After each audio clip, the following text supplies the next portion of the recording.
Hello everyone from Patio Frutal. This is Sergio coming at you. Today's September the 2nd, and today I'm going to give you an update on how are the pawpaws.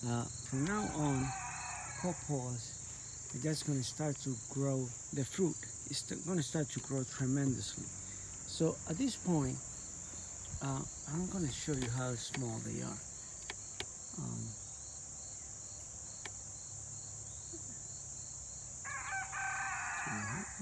here we go. So there we go. There they are. So from this point on, they're just going to grow tremendously, and they're going to like more than double their size. And this one here is one of the bunches on this particular pawpaw, and we can see that it has how many fruits? It has 6 fruit from a single flower. And right now, let's say they are 1/3 of the size they're going to be by the end of this month, when they are going to start to ripen up. So I'm just going to go around and let you see what you can expect from the pawpaws. Got some more bunches hiding over here. There they are. So this little plant is a prolific kind, and this one hasn't been a fast-growing prolific plant, but she is a very productive one. That's hence on the name prolific. So we are just going to be going around showing you some of the plants, so you can see what the transformation will be. Because by the end of this month, if you follow, you will see how great these fruit are going to turn out. Now, this one here is another plant that is grown from the rootstock, because we had an infestation of bugs at one point, of caterpillars, and I put some grease at the bottom, at the base of the plant, so that grease kind of killed the plant. So I tried to graft it here, and it's not a good to do it in August. Not a good idea, because the heat is just too intense. So they kind of cook off. I don't think they will survive. Maybe they will, but they still look a little greeny, but not plenty, I think, to make it through. And if it doesn't, I'm just gonna have to do grafting again. So hopefully in the cold, in the springtime, it will do a lot better. So right now, I'm gonna show you this young plant here. This one is on its 3rd year on the ground, and that's from a runner. That's a plant that come out from the roots of another plant. So I cut them from the ground, brought them over here, and they're doing just fine. This year, like about 10 feet tall. And they will be having more flowers next year. Because this year they have flower, but with the frost, they all went away. But I want to show you the signs of how you can tell that it is going to have fruit. So if you look in there, at the base, you find it, there you go. At the base of each leaf, you see either a little ball, and see another one right there. See that little ball, you see a sleeve, and that little sleeve is right here, points us up. That's going to be the leaf, but the one that has a little ball, that's going to be the flower. So next year, this one is going to have tons of flowers, and they get more pronounced as it gets into the fall. So this is my little bunch here. It's all in a square. It's surrounded by wood. So I want you to see at the bottom of it, I have a lot of seedlings that are coming up. See how it's a younger color in the leaves? So these are just starting to come out on the first week of August. That's when you should expect your seeds to start to germinate. You put them in the fall when you eat it now, like in October, and then just leave them on the ground, and they'll start to come up almost 11 months after you put them on the ground. So if you put them on the ground, remember 11 months, otherwise you're gonna think that your seeds had died over the winter or whatever. But that's how you have to be. You have to be patient with it, because see all this yellowish color?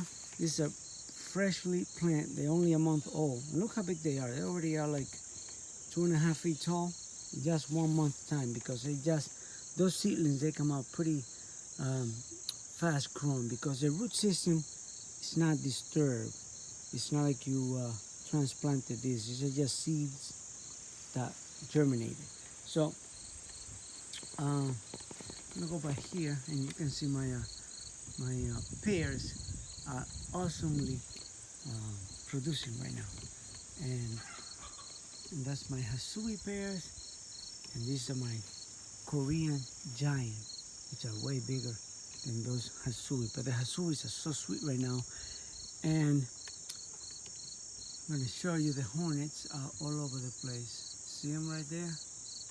Because they're attracted by all the sweetness.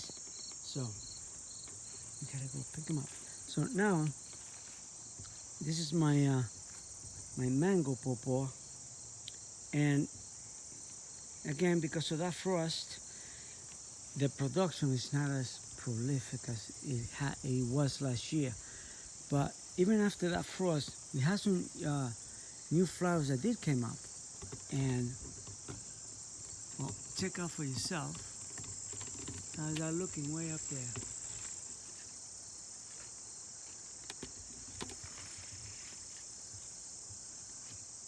So there's gonna be a few bunches of pawpaws, and sorry if you didn't see it, because I'm really on the bottom and that's way up there. But let's see up here. Do you see them over here? Some nice bundles. So there's gonna be some pawpaw. I mean, not completely all lost, but it's just oh, there you go. I can see it from here now. So you can see this great amount of pawpaw up there. I mean, I was expecting over 300 pawpaws from this tree this year, but it's not going to happen. So also right next to it is my NC1, and she also went through the same process, and she is going to have some pawpaws. There they are. So you see, the NC1 at quite good size already. So we are going to have, I mean, it's not a total loss. So what I'll be doing from this point on is I'll be lifting up the pawpaw, because I have a branch down here below that is super loaded with so many little pawpaws. So I'm just going to raise them up so it doesn't get touched by the wildlife. You know, all these produce are organic. I mean, it's not like I'm not going to wash it when I eat it, but I just want to keep the animals from touching it. So that's my mango pawpaw, and as such, I just want to give you a heads up for when October comes that these are going to be ripe. Well, you can see how small they are compared to when they're going to be. On average, every fruit weighs about close to half a pound. So you just have to remember that when your plants are producing. The tiny little branches, they might need some something to give them support, so it doesn't break up the branch. Because although I must say that this plant is very flexible, it's not like a persimmon that the branches are very brittle. These ones are very elastic. So that's a characteristic of it. Because you see that they have longer branches, but also those branches are very flexible.